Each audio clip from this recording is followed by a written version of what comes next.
Hi guys, Trisha here from Gardenista Meadow, bringing you a video on the tour of my front garden.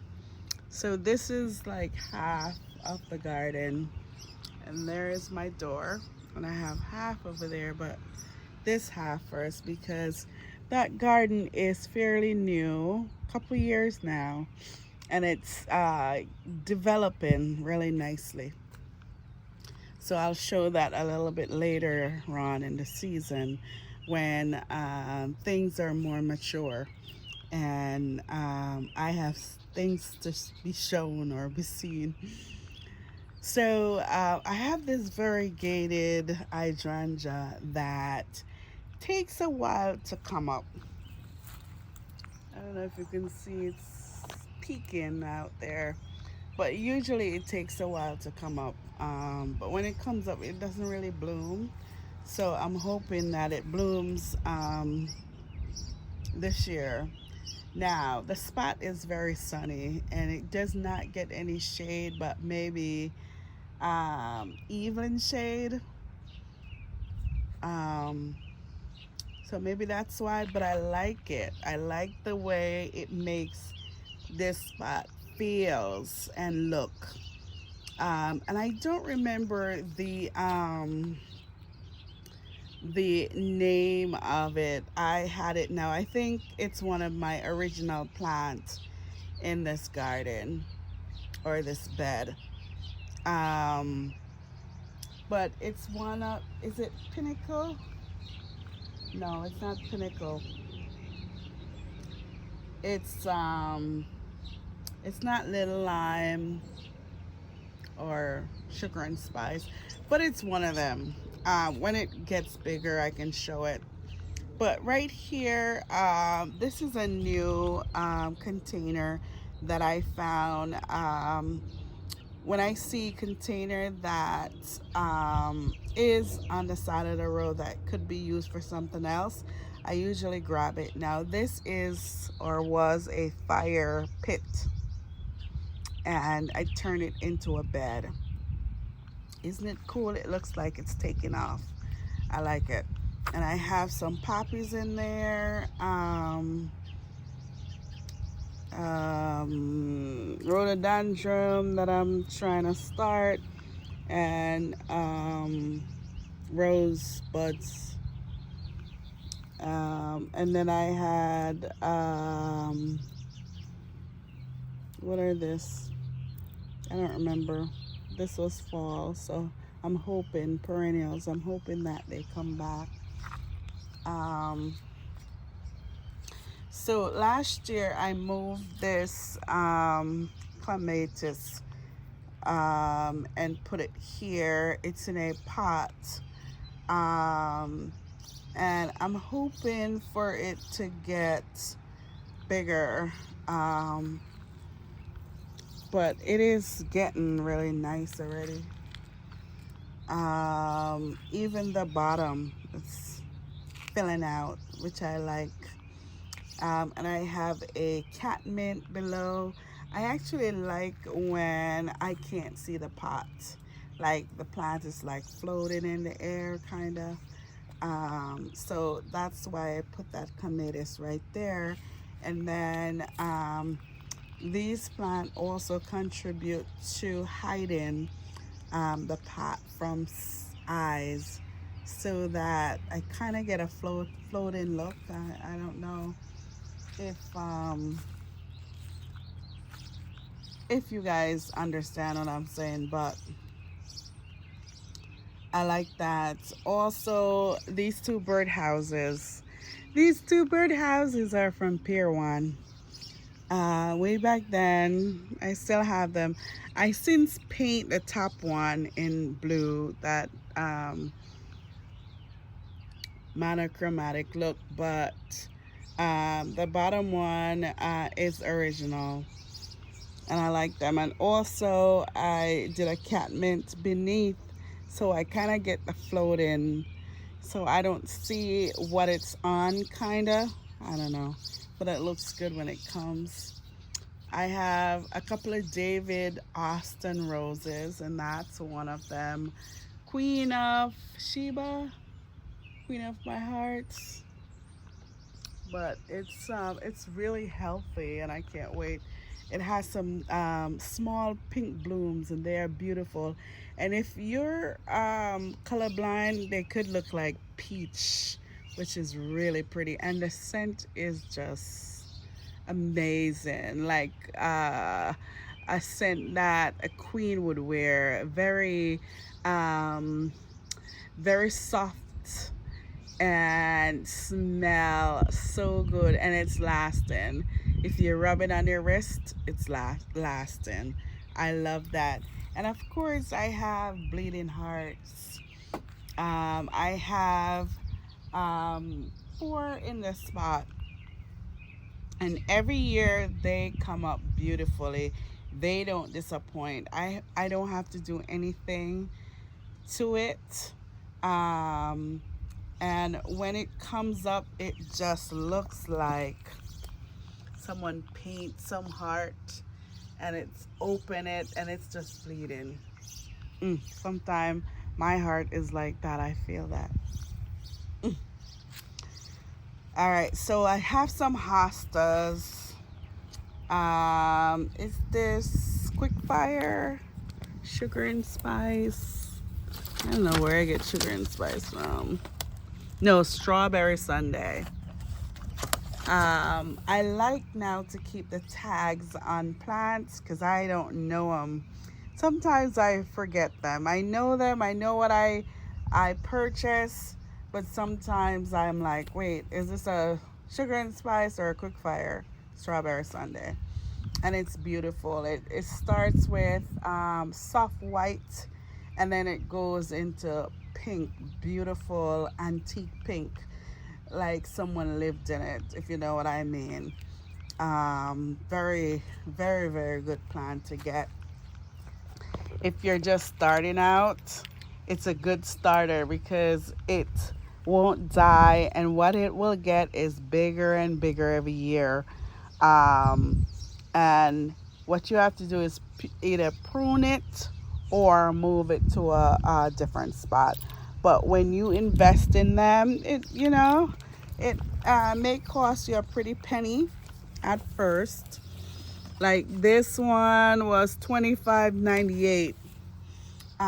Smaller, a lot smaller. A plant like this would be close to 60 or even 100.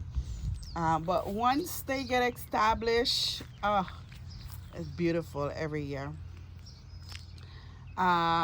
Another bleeding heart, and I have a knockout rose, and this is pink, and it's so pretty when it comes, and it's doing good.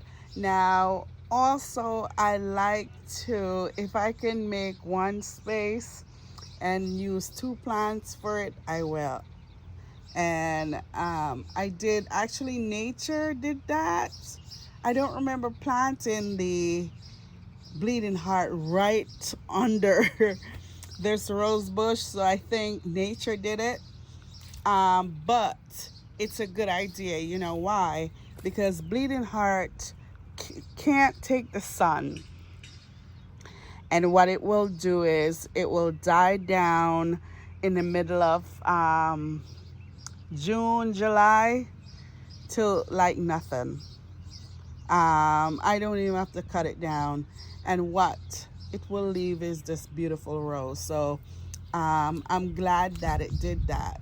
Now, sometimes it stay green for a while until August, but they really don't last too long in the sun. That's why they are early bloomer. Now, this is a variegated Wigelia. No tag? Oh, man. And I got this maybe 2 years ago. This is gorgeous. It blooms a soft pink bloom. If you get the gist, I'm trying to match. But it starts with white first, and then it just fades into this beautiful pink bloom, and I love it. And what I did was it kind of got too straight for me, and I want it to spread a little bit, so I prune it. So this year it actually is more bushy, and I like that because I want it to like fill up a spot right here where all I see is blooms and not really this beautiful foliage, but it's nice to have. I love it. Oak leaf hydrangea. So I was just on the road. I went to pick up my son, and I saw a house with three oak leaf hydrangea at the front, and I'm like, that's a great idea. And I said, I know they're beautiful once they bloom, right? So oak leaf takes a little shade, but it could take full sun, and it's part of the hydrangea family. And the reason why they call it oak leaf, the leaves or foliage actually look like oak tree leaf. There it is. Um, but it's beautiful, and its bloom is kind of like um, a funny looking cone of ice cream. It's elongated. I don't know how to describe it, but it's beautiful. And they stay on the plant if you let it for fall, and it's beautiful. So this was an investment that I did not regret. I think I paid like $50 for this plant. Much, much, much smaller, even smaller than that hydrangea over there, but it was worth it because it's big and beautiful, and it gives me beautiful blooms every year. Does not disappoint, and I love that. I don't like a plant where you have to beg it to bloom, or you have to treat it here and treat it there. This is just easy, and I love that. And watering, once it's established, you don't even have to water much. As long as it rains now and then, or you can water it once a month. But it is kind of self maintenance. It does its own thing. Nature does it.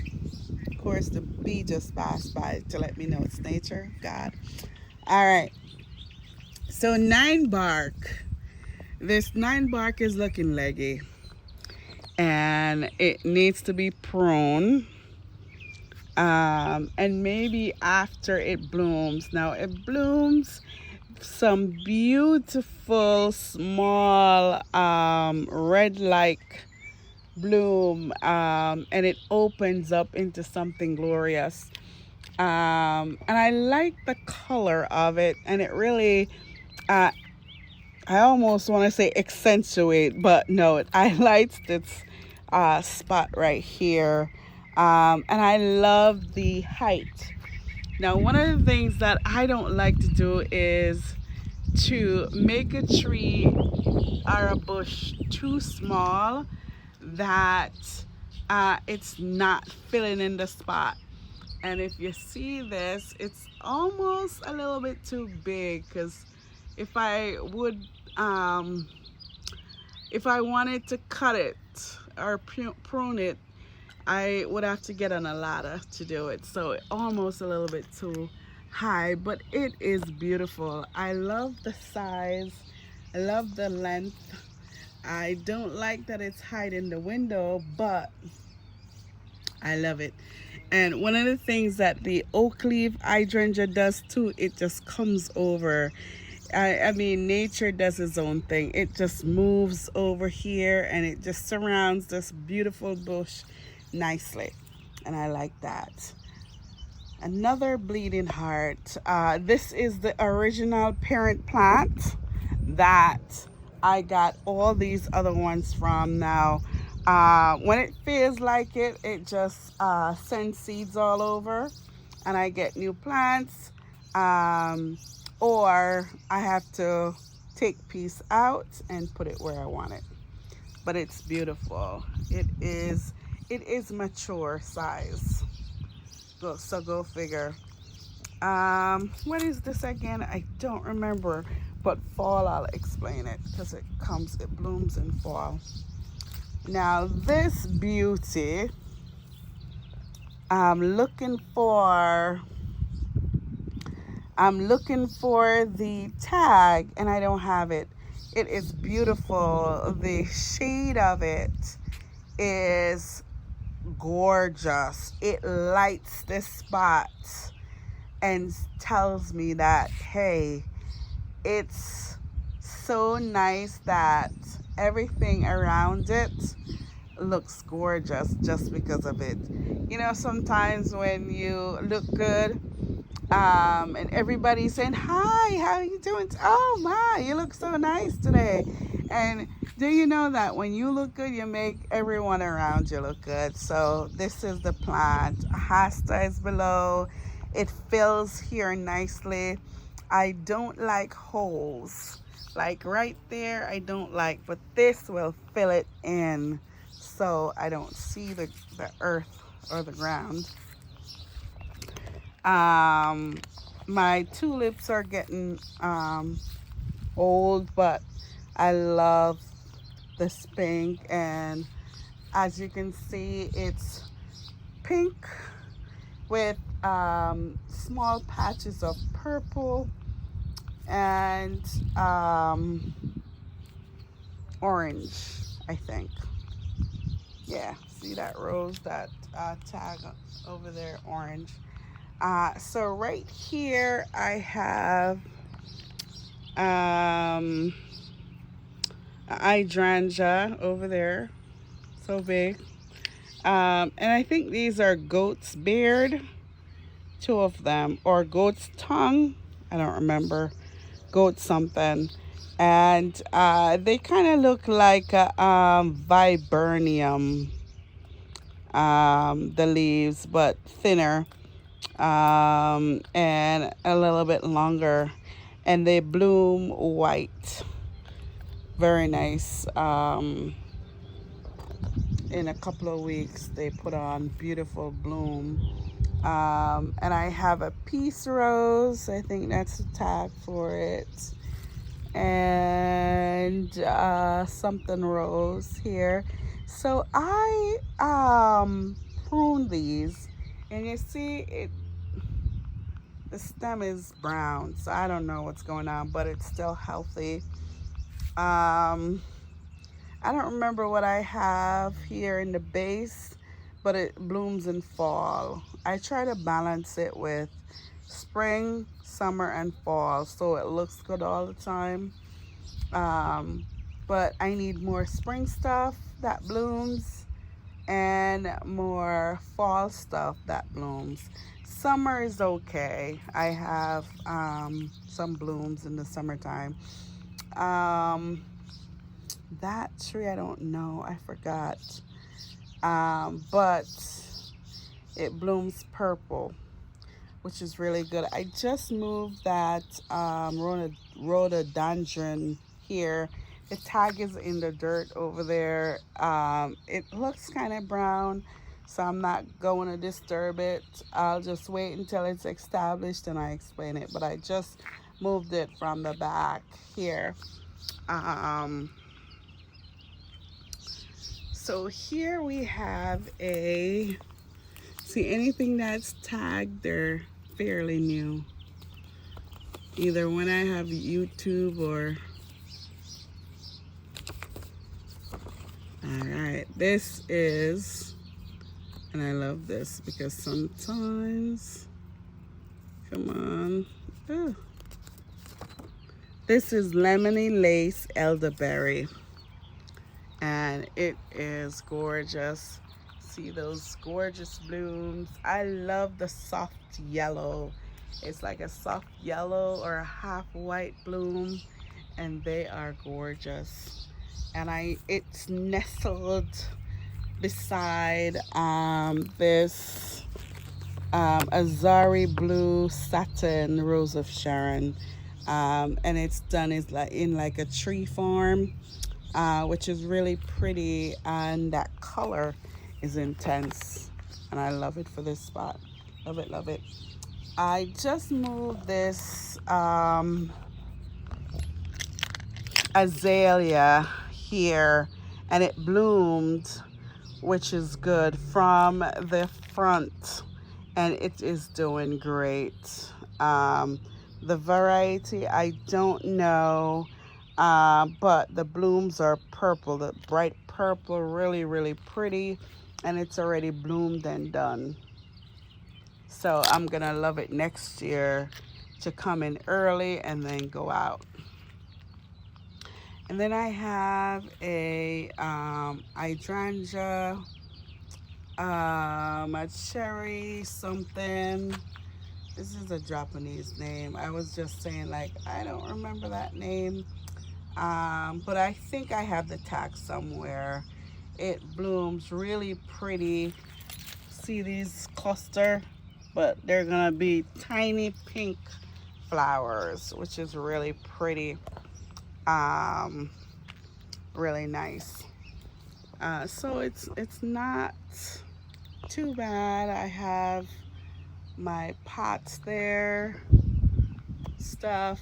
Now I haven't cleaned right here yet. I just need to take these off and get it ready for us to relax on. And this weeping cherry,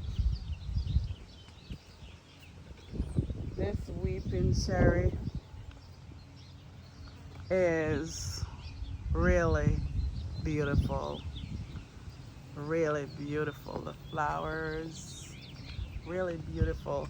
Now this was umbrella style. That's what it was pruned into. But when it came here, I wanted something to sit under. So I keep cutting it, clipping it every so often, and this is what you get. Isn't that beautiful? And sometimes when I sit, it was like too close to my face, so I clip it, and I think it's a really great spot to sit under now.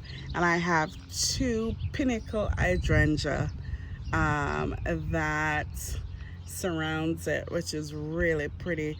I have a Weigela over there that is kind of hidden in a corner with that beautiful rust color, and a Burberry bush. I love this bush. Color is intense. And I have some Burberry bush in the front, and they're a different variety, and the red is different, but they are smaller. Dwarf. Did I say that right? I don't say that word often. Um,